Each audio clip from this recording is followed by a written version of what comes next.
الرحمن الرحیم۔ متحدہ علماء کونسل پاکستان کا احاطہ کر دیا گیا ہے۔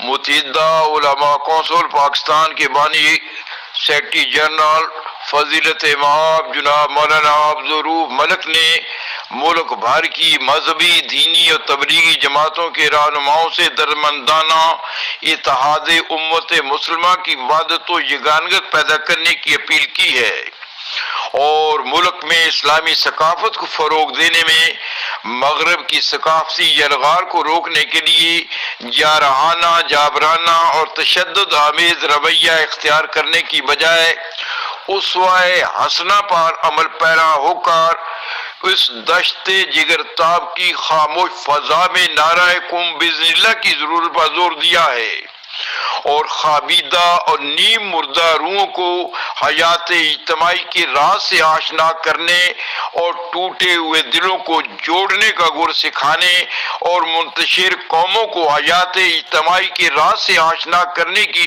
ضرورت پر زور دیا ہے۔ جس طرح قیام پاکستان سے قبل علماء امت نے قرارداد مقاصد کے وقت کردار ادا کیا تھا، آج بھی اسی جذبے، اتحاد اور یکجہتی کی ضرورت ہے۔ مولانا عبدالرؤف ملک صاحب نصف صدی سے زائد عرصے پر محیط اور قوت و رواداری کی تبلیغ اور اتحاد امت کی مثبت تدبیر کر رہے ہیں۔ یہی وہ وقت کی آذان ہے جس کے لیے متحدہ علماء کونسل پاکستان کے احیا کی ضرورت کو محسوس کیا گیا ہے۔ آخر میں مولانا عبدالرؤف ملک نے اپنی زندگی کا مقصد اس شعر میں بیان کیا ہے: میری زندگی کا مقصد میرے دین کی سرفرازی، میں اسی لیے مسلمان، میں اسی لیے نمازی۔